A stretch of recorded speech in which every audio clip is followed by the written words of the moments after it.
This story began on a fine spring morning. I woke up alone in my apartment. My wife had gone to a seminar for 3 days. The kids weren't home, and I decided to work on our new project at home in silence, so that no one would disturb me. I think I should introduce myself. My name is Vladimir. I'm 46 years old. I worked as a chief engineer at one of the enterprises in our city. I'm a fairly slim and short-shouldered man. At our enterprise, you could get a subscription to a gym and a swimming pool. The enterprise paid for it, and I used it to keep in shape. I always tried to look athletic and didn't let myself go.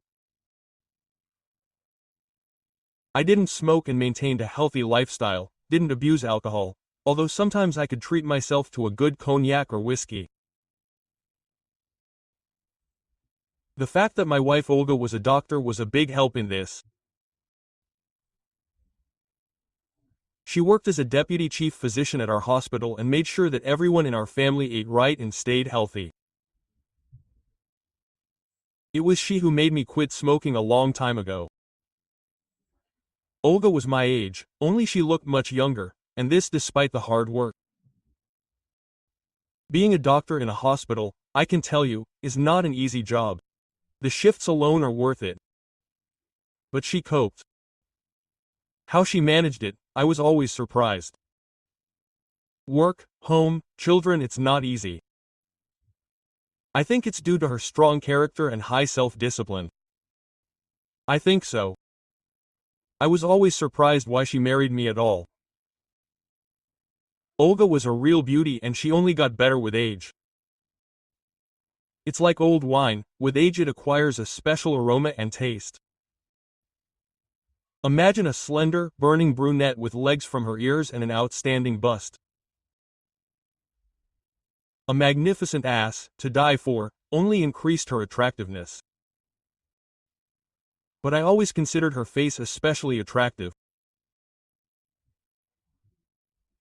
Huge black expressive eyes on a face with high cheekbones, full lips and slightly dark skin were mesmerizing, and it was really impossible to take your eyes off them.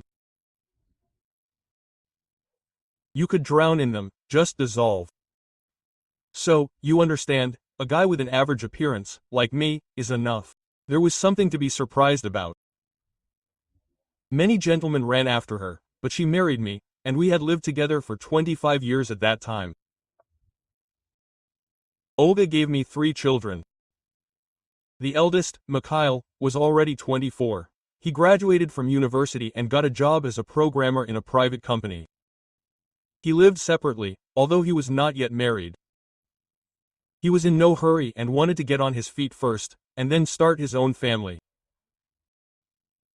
I fully supported him in this. Mishka was dating a good girl, but they decided not to take decisive steps yet and take a closer look at each other. To succeed in material terms. Young people are pragmatic now. Olga and I got married when I was 21, but that was a different time then, and now everything is different. Maxim, our middle one, recently celebrated his 22nd birthday.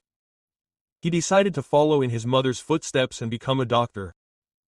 He was still a student, but already lived separately. He and a friend rented a one-room apartment. I'll tell you, I didn't really like it. Who knows what they were doing there and how it could affect his academic performance. But for now, everything was fine. He was doing great. My then wife would have found out if there was something wrong. Remember, she was a doctor, and she had plenty of friends at the medical university. She would have been told. And then there was my little star, Nastushka. She was born later, and at that time she was only 9 years old. She was my joy. It was impossible to describe how much I adored her. Believe me, it's not for nothing that they say that late children are the most beloved. She was a daddy's girl 100%. I thought we had a special bond. I was the one who usually even went to parent-teacher meetings. Olga had shifts at work, and she couldn't always. But I never missed anything related to my daughter.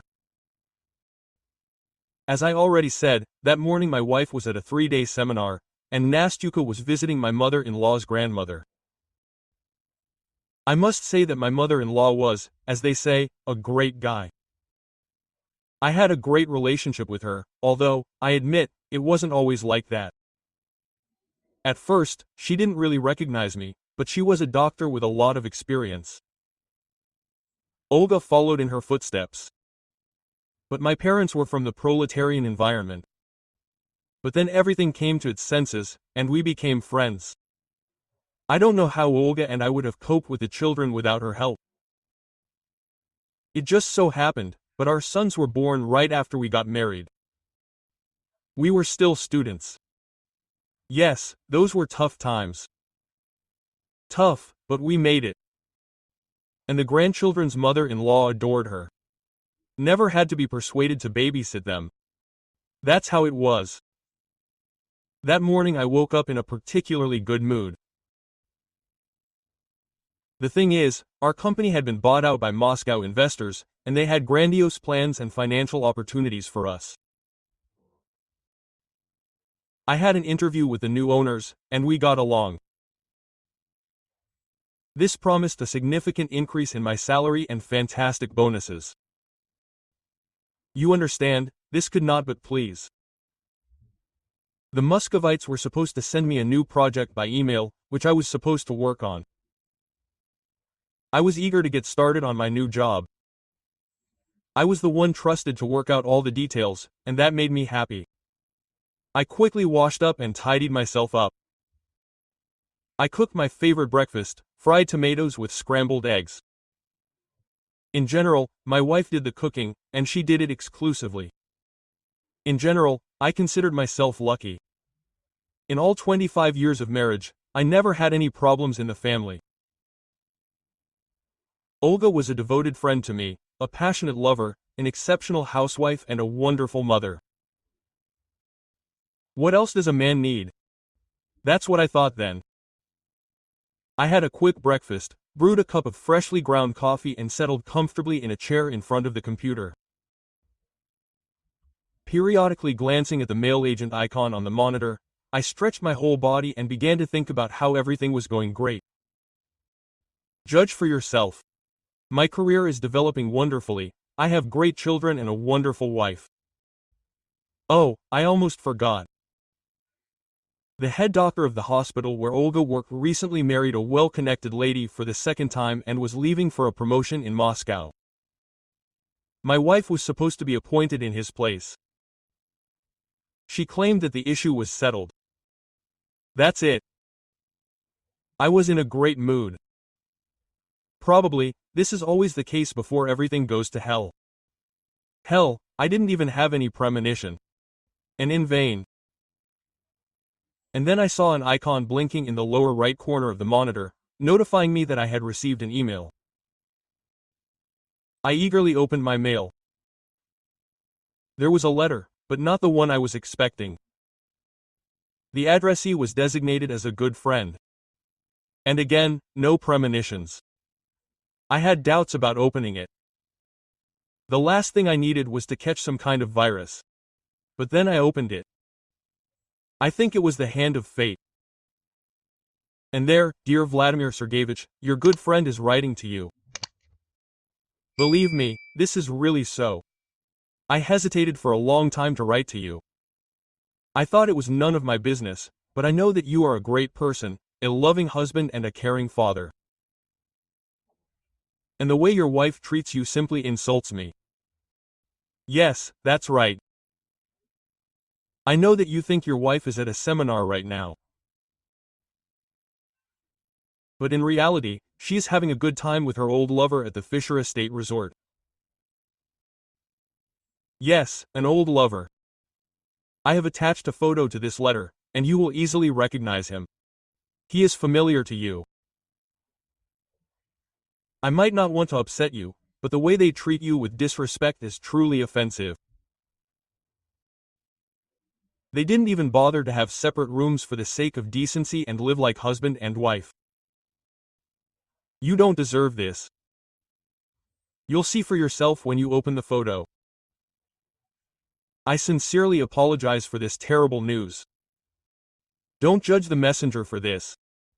Your sincerely good friend. Well, what can I tell you, guys? I was just in shock. This simply couldn't be. How? How is this possible? Frankly, I didn't believe it right away. I immediately thought of envious people and spiteful critics. There are plenty of those. But not my Olga. She couldn't do this to me. For some time I couldn't bring myself to open the attachment. I just couldn't bring myself to do it, but I did. And what I saw shocked me again. No, there were no bed scenes. Nothing like that. There was a string of photos of my wife at a resort, hugging her lover. Yes, with her lover. The way they hugged and shamelessly kissed right in public left no doubt. And yes, I recognized him. It was Oleg. Oleg Igorovich, the head doctor of the hospital where Olga worked. There were many photos. And in a restaurant, in an evening dress, and by the pool, as my beloved sat on his lap. I was especially impressed by the photo of a passionate kiss near the elevator in the foyer of the hotel. There was no doubt that they were lovers. I immediately realized that this was an old affair. After all, I lived with Olga for a quarter of a century and knew her very well. All her habits. There was no doubt. Even the bed scenes would not have said more. Well, gentlemen, it was a nightmare. It even threw me under. No, I did not rush to burp, but my stomach twisted into a knot, and it hurt. At that moment, my mobile phone rang. It was my director. He said that the documents would be sent to me in a couple of days. They weren't ready, but I could stay home from work and take a rest. Well, at least one piece of good news. At that moment, I was a lousy worker, to put it mildly. I leaned back in my chair. My head was a complete mess. So, what did you expect? It's not every day that such news falls on your head. A whole cloud of thoughts swarmed in my head, each darker than the other. How could she? How is this even possible? How long ago? So, what difference does it make? The main thing is that I'm a cuckold now.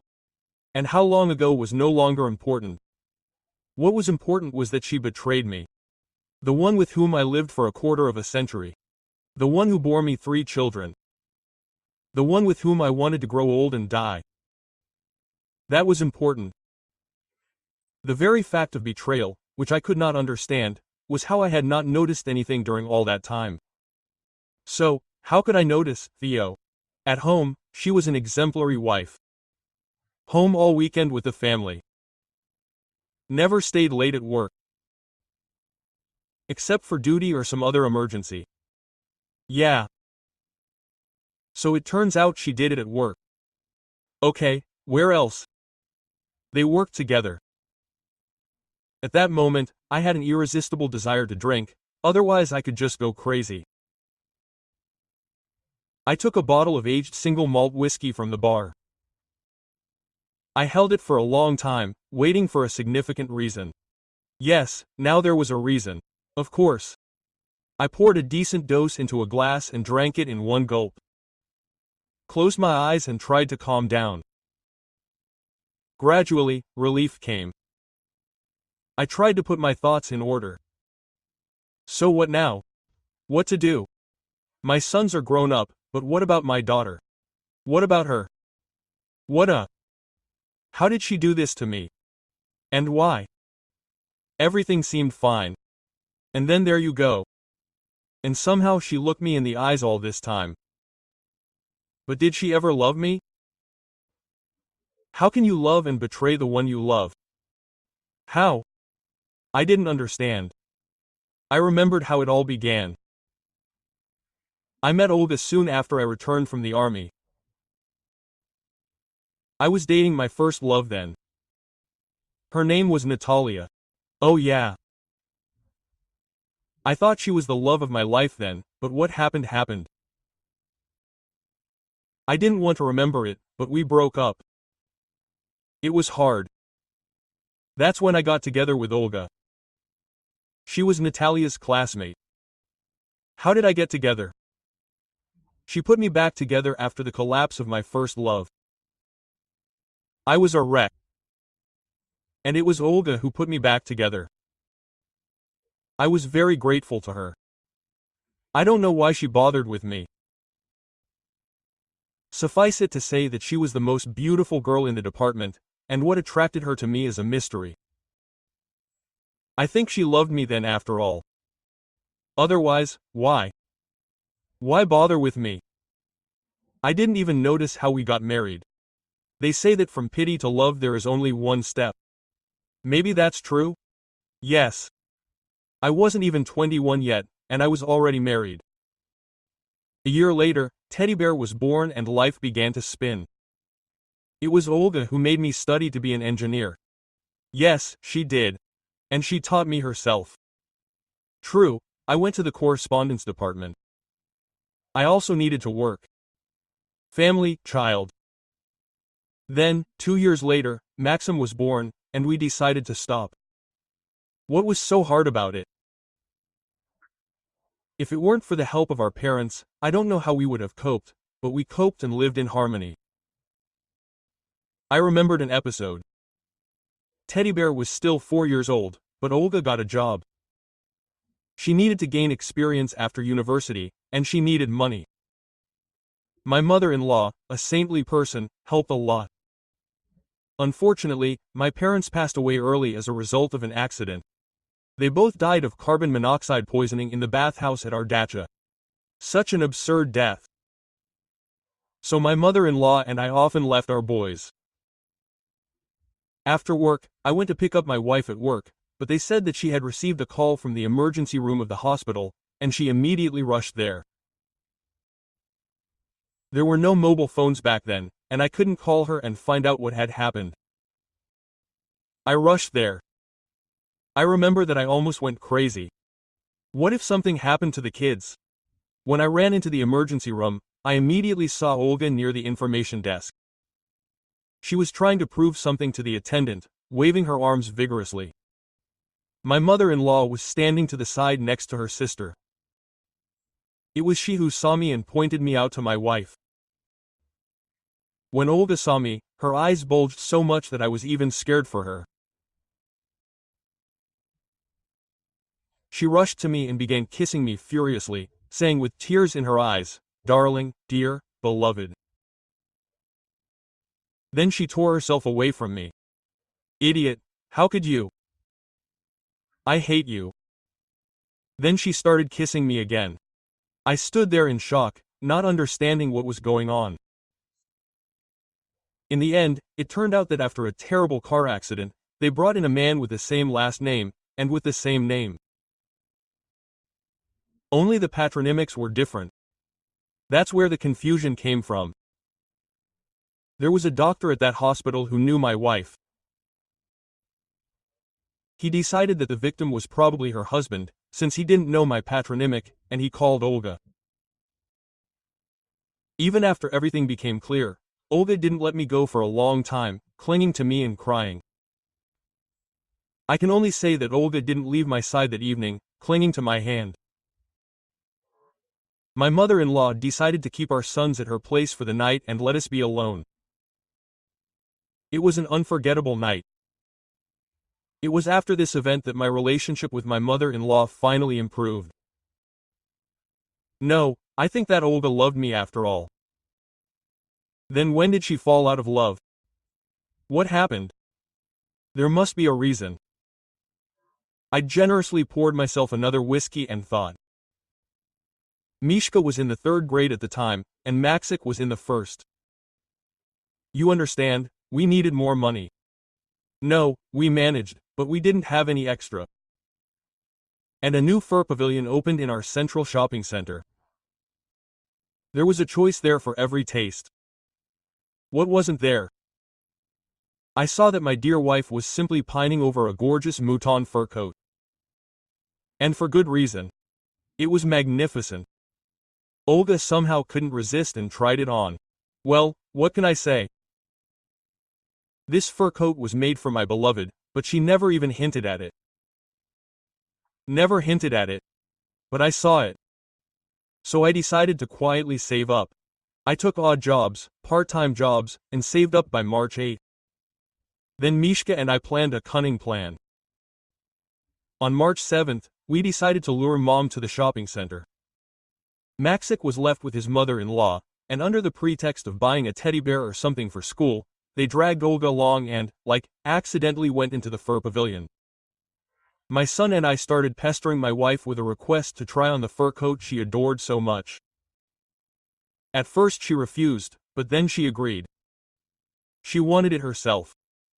What was there in the pavilion? There was a platform set up on which models showed their new collections. So we persuaded Olga to walk for us. As I remember now, I said loudly, turning to my son. What about it, Mishka? Our mother is beautiful. Ah, Mishka stretched out his hand forward with his thumb raised. There. Olga looked at it and grinned mischievously. Fools, we were having fun. But then, when Olga started taking off her fur coat, I called the seller over and asked her to complete the purchase. That's when my usually self-possessed wife fell into a stupor and stood there in that state until we were ready to leave with our purchase. Having gradually come to her senses, Olga kissed the teddy bear on the forehead and said that we would go buy it now. Well, our favorite prog cake. And she threw at me with a grin, and you won't be able to walk straight tomorrow. All I could answer was a promise. A promise. A promise. Well, what can I tell you, guys? That night Olga really tried to knock me off my feet. Fortunately, we had no taboo topics in bed. Everything was allowed. Maybe except anal. But we weren't interested in it, we didn't even discuss it. True, the next day it was hard for me to walk, but for my dear wife. All she could purr, without getting out of bed, with a sly grin. Vova, feed the kids. Oh, and in the meantime, I'll call Mom and ask her to pick up the boys. I have to fulfill my promise and make you walk crooked. I returned to the present. Yes, in those days, I think, she loved me. Well, it turns out she fell out of love, and with whom? I never liked that fop Oleg. He was one of the down and outs and the precocious. Such a skinny handsome man with big connections. He got to the head of the doctor's office through connections. And this was at his age. He was 7 or 8 years younger than Olga and me. What can't you achieve with connections? And yet they turned down a man who really deserved this position. That's how it is. So, periodically pouring more potion into my glass, I thought about a lot of things. There was a lot to think about. All sorts of crap was creeping into my head. Like, how long ago did this start? In common sense, it didn't matter. But it was creeping into my head. This Oleg took the position of head doctor about 10 years ago. Did it really all start then? No, it can't be. Although, why not? Such a fashionable handsome man paid attention. It was flattering. Of course, he is younger and has status. And my husband was already a bit boring. At that time, we had already been married for 15 years. It could have been like that, but I didn't want to believe it. Then it dawned on me. Wait. And a year later, my Nastyuka was born. It's not like she's his. I went cold at the thought, but then I let it go. No, the thing is, in our family on my mother's side, the women had a birthmark on their neck that resembled a 5-pointed star. My mother had one. And my grandmother. Nastya had one too. So no, she's mine. So imagine, guys, what only didn't come into my head. It's good that my unfaithful wife didn't call. Otherwise, she liked to remind me of herself. I don't know if I could talk to her now. I don't think so. But tomorrow. She was supposed to arrive by tomorrow. Today, apparently, it was good with Oleg and without the hateful husband. But we had sex regularly and a lot until the last moment, really. So, it wasn't enough. So, something more was needed, like excitement or something else. The most offensive thing was that I, like the last deer, didn't suspect anything. Absolutely nothing. How could this be? A mystery. It turns out that I really am a deer. So I sat until late in the evening, riding these emotional swings, and went to bed. The fate of a cuckold husband. There will be a new day until tomorrow. I wasn't going to find out anything else somewhere. I'm not Pinkerton or Sherlock Holmes. What I knew was enough for me. Tomorrow I was ready to ask Olga my questions. I was sure that I would understand, even if she started to deny it. I could always tell when she was lying. True, she didn't do it often, and she didn't like it. Of course, she was having an affair. She had been hiding it so successfully for God knows how many years. But I had never asked her questions like that. It never even occurred to me. I trusted her. And that's how it was. Well, tomorrow will tell. For some reason, I was sure that I would find out the truth. I woke up the next morning with a terrible headache.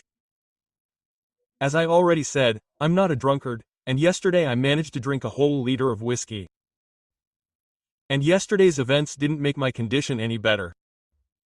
When I first woke up, it even seemed to me that it was all just a bad dream. But reality said otherwise, and I understood that I had a very difficult day ahead. Maybe the hardest in many, many years, if not the hardest ever. I took a couple of aspirin and went to the bathroom to take a shower. A contrast shower always helped me come to my senses after a heavy drinking session. I had to pour myself alternately with cold and hot water for about half an hour until I felt better. And even then, I finally felt normal only after a couple of cups of strong black coffee. I dialed Petrovich, my director, on his mobile phone. We had not just professional, but, I would say, warm friendly relations. I referred to suddenly arisen family problems and asked for a couple of days off. I had quite a few of them, and since work on a new project had been postponed, Petrovich calmly granted them to me. He only asked again if something serious had happened and whether he could help me. I assured him that I could handle it myself. He couldn't help me in the that I found myself in. That's for sure. I think I sat in the kitchen for about an hour, thinking about everything that had happened. One thing was clear to me. I wasn't going to live with it and I wasn't going to try to find out anything either. And I'm not a detective. My faithful and devoted wife was supposed to be back this afternoon, and I decided to put the question bluntly. I wanted to shock her, to take advantage of the element of surprise. I was sure that even without her words, but only by her behavior and facial expressions, I would understand the answers to many questions. I printed out all the photos sent to me. I didn't give a damn about the quality, and I used plain A4 paper. The only thing is that I slightly edited some of the photos in Photoshop, making the picture larger and more eye-catching. The photo of a lingering kiss in the hotel foyer near the elevator was especially impressive. Honestly, this picture could have been exhibited at an exhibition dedicated to undivided and passionate love. The love of a man and a woman. But although my wife was in the role of the woman, I, alas, was not in the role of the passionate lover. As humiliating and painful as it was, this was the reality, and there was nothing I could do about it. So, thinking about this and that, time flew by, and I got ready to meet my beloved wife. She hadn't called me, because, in her opinion, I had to be at work. We had an agreement to call each other at work only in case of emergency. Both Olga and I believed that at work, you need to work first and foremost, and calls were a distraction.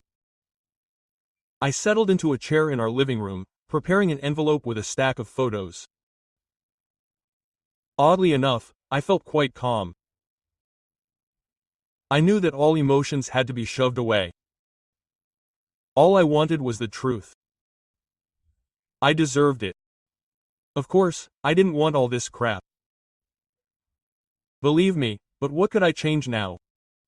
Hiding our heads in the sand like an ostrich was not my thing.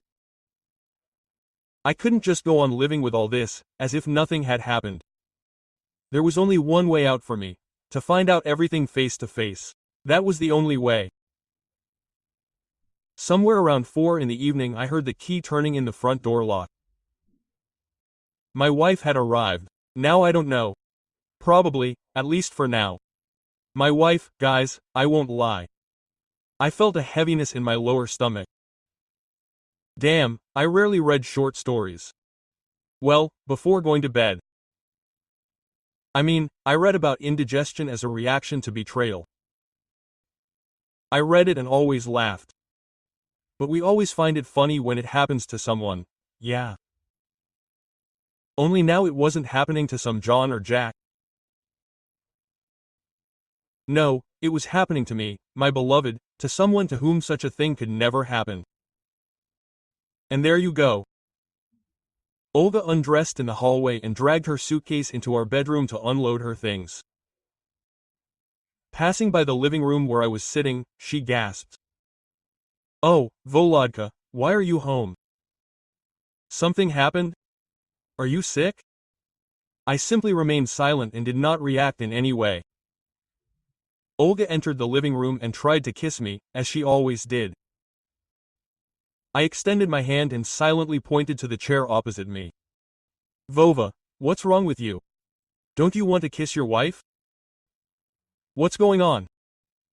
How are you feeling? However, despite all her tirades, she sat down in the chair. Her face, her whole figure expressed extreme surprise, and, I would say, irritation. After all, I had never behaved like that. Never, for a quarter of a century. I saw that she was genuinely perplexed. It had not even occurred to her that I was no longer a stupid, ignorant cuckold. I silently took a stack of photos from the envelope and threw them on the coffee table in front of me. Olenka, don't you want to explain anything to me? My dear and faithful wife. Olga picked up the photos with the caution with which one touches a poisonous reptile. I watched her closely. I knew she couldn't lie. Look, I'd been with this woman for a quarter of a century. Yeah, I didn't suspect anything even close all that time. And yet I was sure I could spot a lie.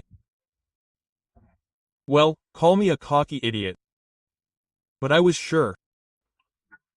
As she looked through the photos, a whole range of emotions flashed across her face: surprise, anger, fear. But there was one emotion that really surprised me. I clearly, albeit for a moment, read relief and even triumph. That's right. Triumph. I expected to see a lot, but triumph. We were both silent for a while. Then I broke the silence. So what can you say to all this, Olenka? What, are there really no words? Olga was silent for a minute. Where did you get these photos? For a moment, I even held my breath. Is that all you can say? You're only interested in where it came from. Seriously?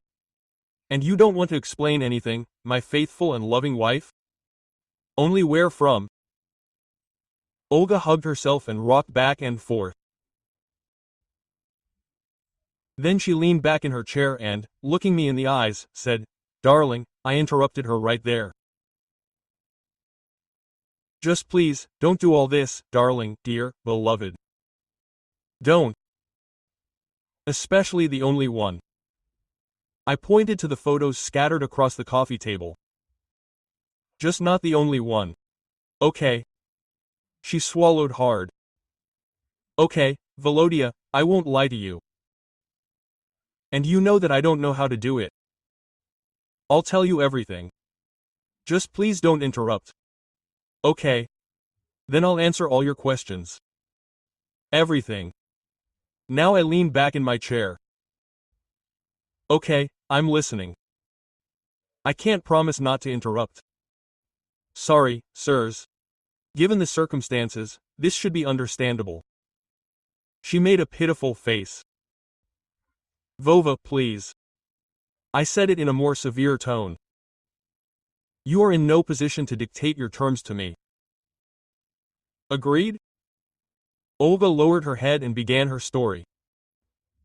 First of all, Volodya, I would like to say, no matter how trite it may sound, that I love you. And I have never stopped loving you. You, my husband and the father of my children.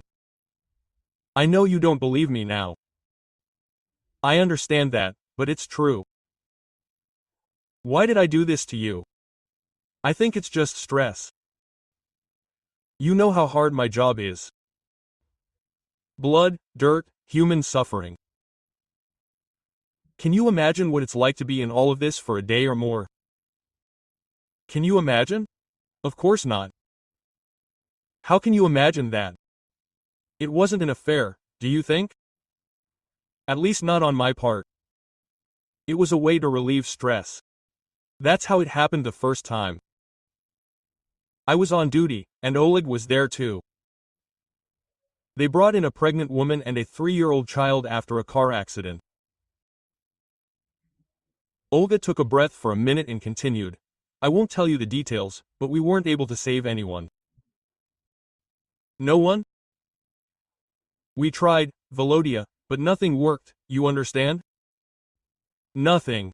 Well, after everything. Oleg invited me to his office for a drink, just to relax. That's how it all happened the first time. You have no idea how bad I felt. Well, and it all happened. I understand what you're going to say, and then what? Why did I continue? Volodya, I want to say right away that we've never met. I mean closely, outside the hospital. Never. Well, until recently. This date was a farewell. You know that Oleg got married and is leaving for Moscow. So it's all in the past. And now it's just you, honey. Oh, I'm sorry. I misspoke. I rolled my eyes. Are you seriously saying all this now? It's just stress. Olenka, are you out of your mind? Darling, you've been this scumbag for God knows how long, and all this is just stress. You betrayed me, your husband, our family. And this is just stress relief. Was there no other way to relieve stress? Maybe it was necessary talk to me, your husband, before spreading your legs? You haven't thought about it? Oh, Olya? Olga tried to intervene. I didn't consider all this to be treason to Volodya. I swear to you, I simply separated our wonderful family life and our meetings with Oleg. I almost exploded here. Are you out of your mind? What are you talking about now? Do you think I'm a complete idiot? She separated family life and secret meetings at work. How is it, Olenka? Why did you fall out of your tree and count all the branches along the way? Come to your senses. What are you talking about now? You've been a bastard at work for who knows how long. By the way, won't you tell me, my beloved wife, how long has this been going on? Well, just for information. I'm curious to see how big my horns have grown. Won't you share something intimate with your husband? You always said that there should be no secrets in marriage. So tell me. Unburden your soul. Olga swallowed nervously. Vova, please try to calm down. I beg you. We won't solve anything by yelling. Yes, I stumbled. Yes, I was weak. It's all just a coincidence and this damn stress. But now it's all in the past. Understand? Now it's just you and me. It was, well, like a massage, like a physiotherapy procedure. And don't think that it happened so often. God, no. Sometimes we didn't have anything for 6 months, and then something would happen again. Well, and so Olga pressed her hands to her chest. And then, Vova, I had to communicate with him often, just communicate. He is my boss, after all. Well, and he really helped me in my career. You see, it was he who helped me get extra work as a consultant in a private clinic. And you know, this is good money. Money for the family, for the children, for us. My eyes popped out of my head from these words. So, for you, an excuse, a position and benefit. This is cynicism. What can you call it? God, who are you? I didn't marry this woman. Listen, I really am a deer. No, a ram, I think. I always thought I was married to a decent woman, the mother of my children. And what happens? Olga had tears in her eyes. I was even surprised. She never cried. I didn't even remember it ever happening. Why are you doing this, Volodya? I'm just trying to explain to you. I've never had a real romance. Just sex.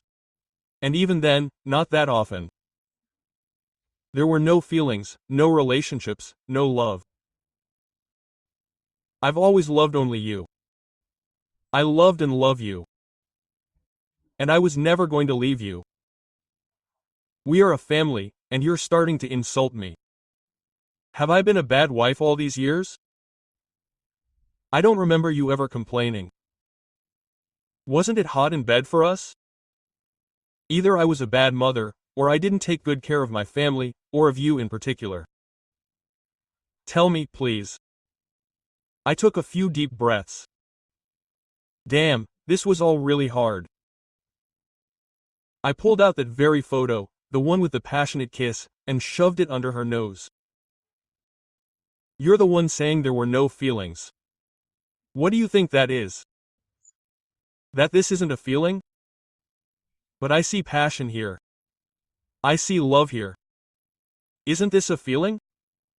She winced and looked away. God, was she really ashamed?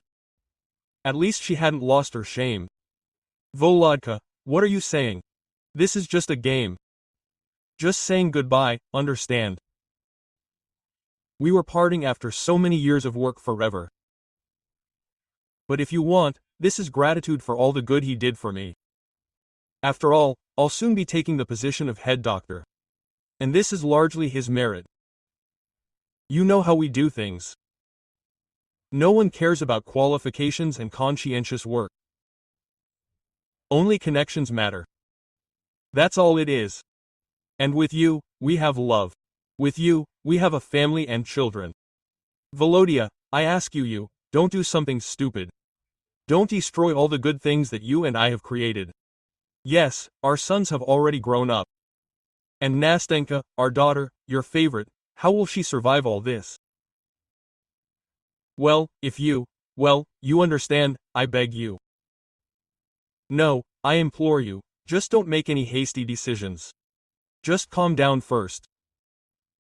Calm down and think. Here I interrupted her. And were you thinking about Nastia when you spread your legs for this bastard?